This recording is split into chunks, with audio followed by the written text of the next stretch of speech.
Welcome, guys. Another day of Rangers baseball. Here we go. Tell you what, tough game so far. Tough game, but we're going to see if the Rangers can make any noise in the bottom of the ninth. Looks like Adolis Garcia just grounded out. So, shoot, we're going to see what happens here. We've got, let's see, 2 hits on the night. Pretty slow moving night for the Rangers, must say. Pretty slow-moving night for the Rangers.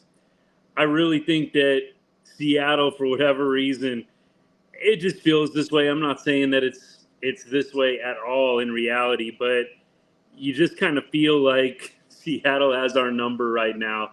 I mean, even going back to the last year, right? Just kind of feels like at the end of last year, we're just kind of carrying over at this point. Anyways, we're going to finish out this game for you real quick. Let me do a couple of things. I'm going to bring some people in from Instagram and everything like that while we're watching the end of this. Looks like Nate Lowe's got another base hit on the night, base hit number 2. So good to see that from Nate Lowe, 100%. So at this point, we'll see. Maybe the Rangers can at least get rid of the 0. I mean, it's really pretty wild how much this offense can be so streaky at times.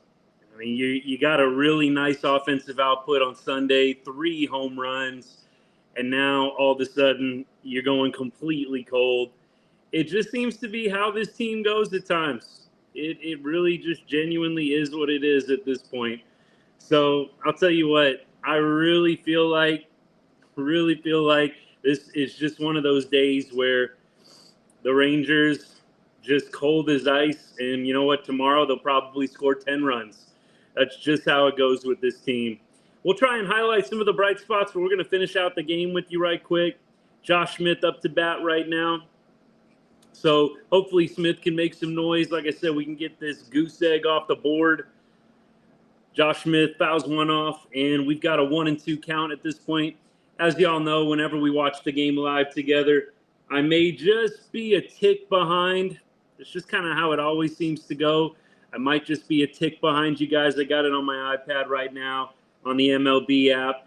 We're not blacked out for once. So you know what? Can't complain. We got Rangers baseball on. It's a long season. Hopefully the Rangers can take 2 out of 3 or make an epic comeback right now. I'll take that too. Don't want to rule that out completely. We'll flip it over to the Mavs game after this. I think if the Rangers don't get going here, we're counting on the Mavs.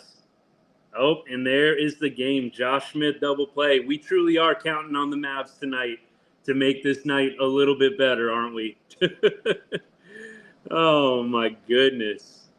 Oh, my goodness. So at this point, I really feel like just completely throw this game out the window. Seriously. We've got a quick turnaround tomorrow night. Get back into it with the Mariners series, but for now, we just got to flush this game out. Ugly, ugly game. I genuinely don't know. Is there a worse offensive output that we've had this year? I know we got close to no hit a couple of times, but I mean, seriously, I don't know if there is a worse offensive output that we've seen. 3 hits, 9 strikeouts, 33% of the outs, strikeouts. Carter whiffed 3 times. 2 of them were called, I believe. What else do we have? 2 strikeouts for Langford. One of the Langford strikeouts was pretty weak. Another outside pitch. And then we've got Heim with 2 Ks.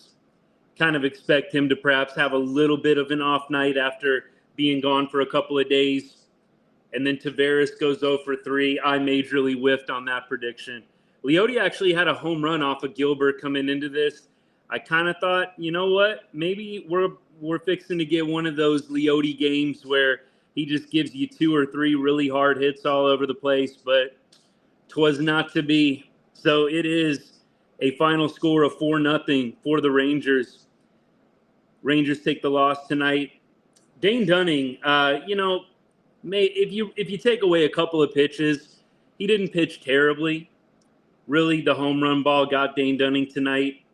All the Rangers runs that they gave up came off the home run ball. So with that being said, you take away a couple of bad pitches from Dunning, and his night really isn't too bad.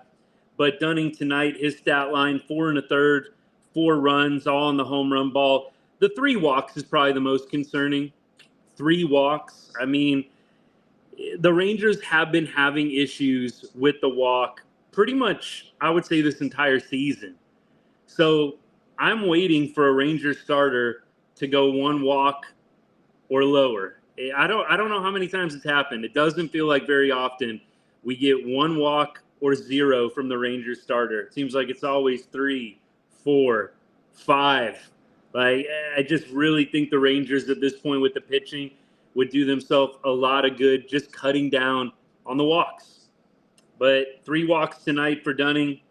The home run in the first inning on an 0-2 pitch right down the middle.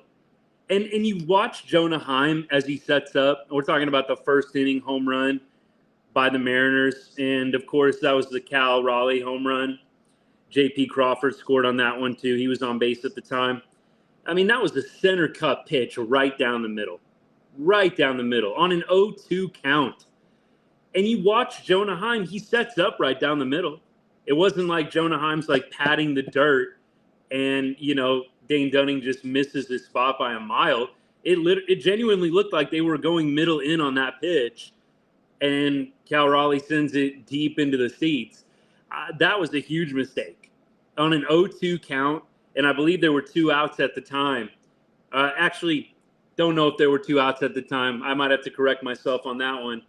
But nevertheless, a 2-strike count, and you basically got a center cut pitch to a power hitter. Big mistake. And then Julio Rodriguez homering in the 3rd inning, top of the 3rd. And then a bunch of zeros from there on out, guys. I mean, this was a pretty boring game after the 3rd inning, after Seattle hit their 2 home runs. Rangers made noise a couple of times. The Rangers made noise, but it was nothing really nothing that ever really made you get out of your seat or think that they had a chance to win the ball game. I know for me, it felt like, I don't know, it felt like it was pretty much done after the 3rd inning, after that 2nd home run. I know this Rangers offense is potent, and I always say what I love about this team is they do have the offense to come back even from really, really fairly sizable deficits. I mean, you've seen them come back from 5 runs down, 4 runs down before. But just something about Seattle, it's just the feel that I have. Like I said, you just really didn't feel like the Rangers had a shot in this one, especially after the 2 home run balls late.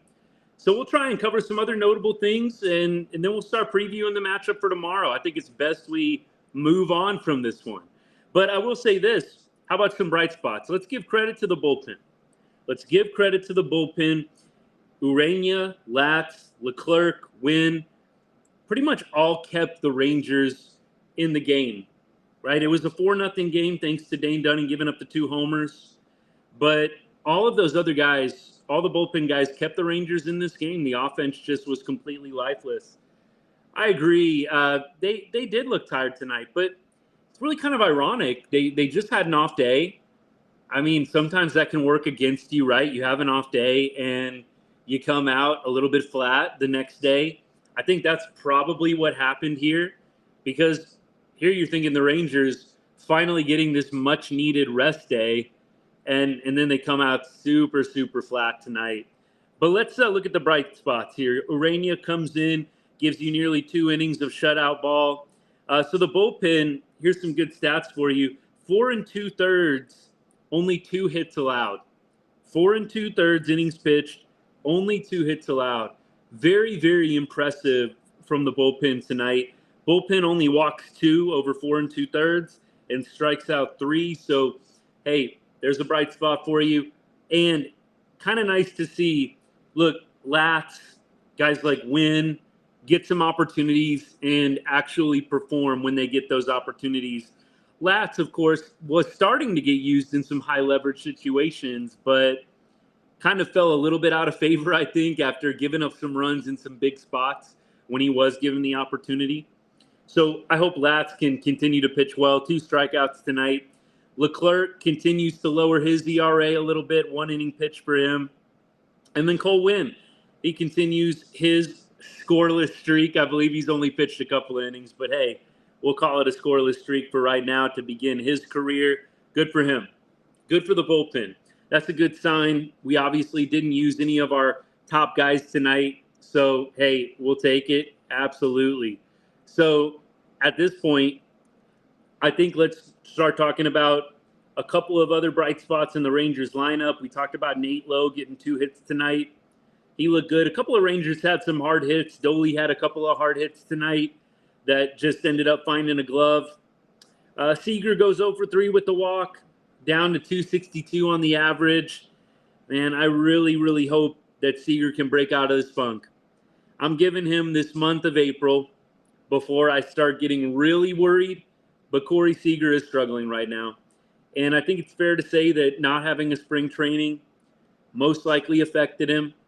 We didn't send him down for any kind of rehab assignment, which, look, it's Corey Seager, so if he says he doesn't need one, then he doesn't need one. But that being said, I really think that Corey Seager probably is struggling as a result of not having that typical spring training.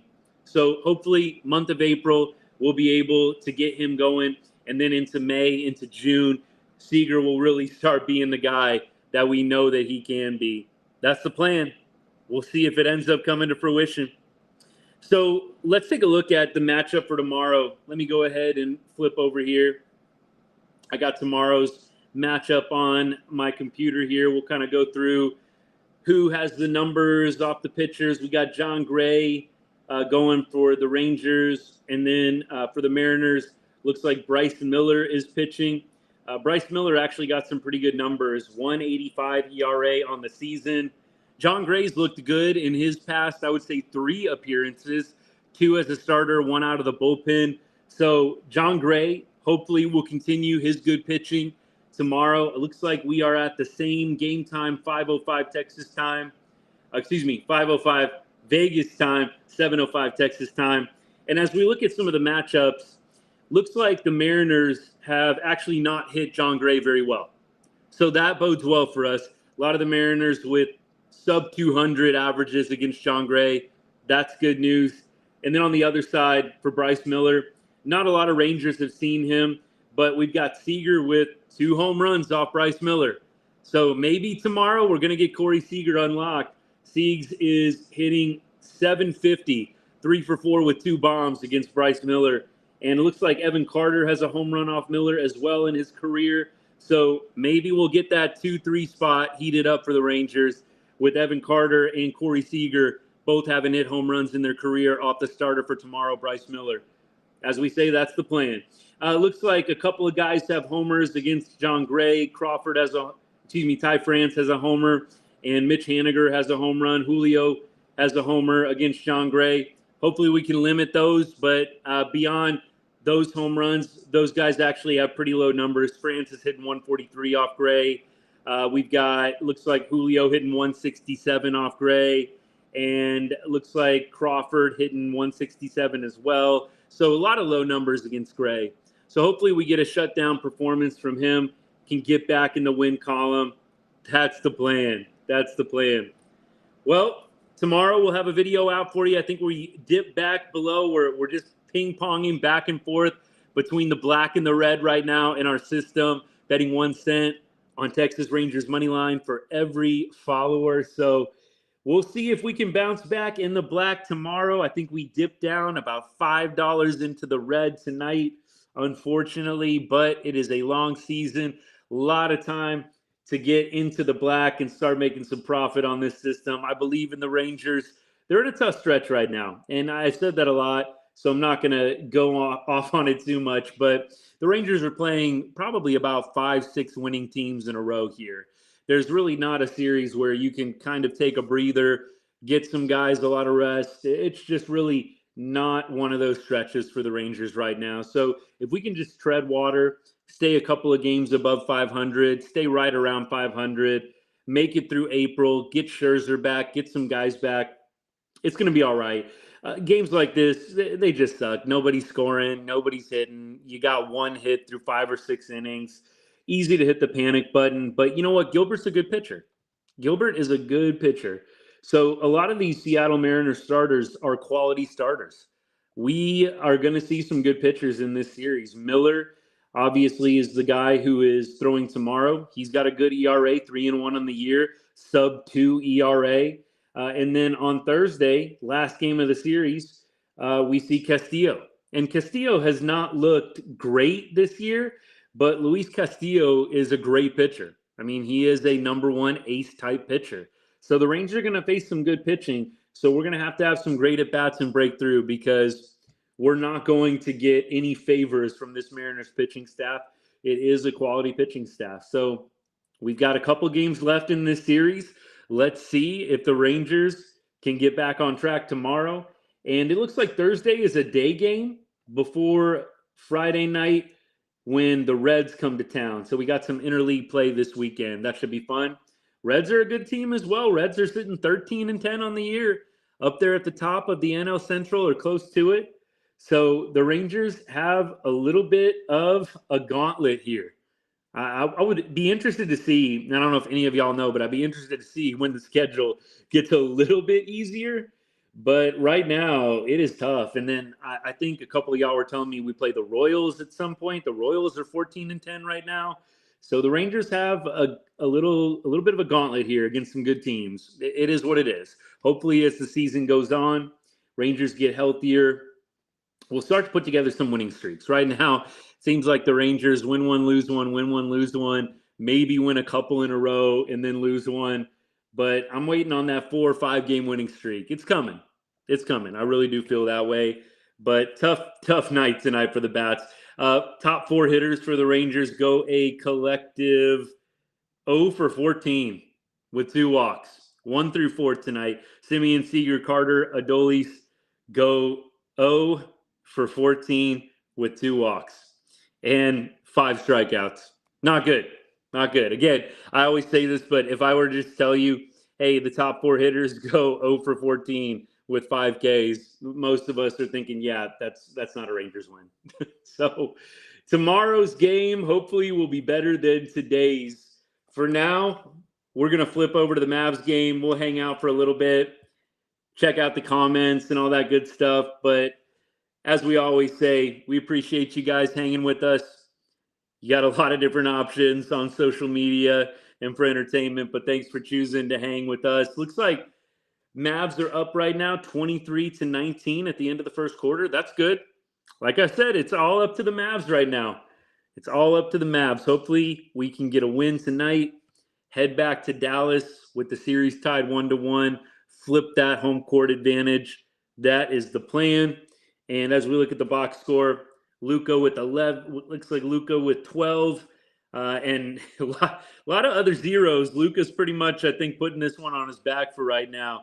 12 points from Luka, 3 assists, a rebound, and then everybody else, 3 points, 3 points, 0, 0, 0, 0. So Luka putting the team on his back right now. That's fine. In fact, last game, I feel like he probably should have started doing that a little bit sooner. So Luka, if he has one of those games where we get a little 50-piece, 60-piece, if that's what it takes, that is what needs to happen, 100%. So with that, guys, tomorrow we will have a reel out probably early afternoon once again, kind of give you the pitching preview. We'll give you the update on our system. We'll go through some of the highlights from today. We'll make some predictions on the game for tomorrow. Again, Bryce Miller facing off against John Gray. Should be good. Should be good. The game tonight was not good, but it's always good hanging out with you guys, talking Rangers baseball. Life is good. Can't complain too much. Let's get a Mavs win and go to bed happy tonight and hopefully get a Rangers win tomorrow after flushing this one down the toilet. Ugly game, but tomorrow is a new day. And as we always say here at Right on Rangers, guys, God bless.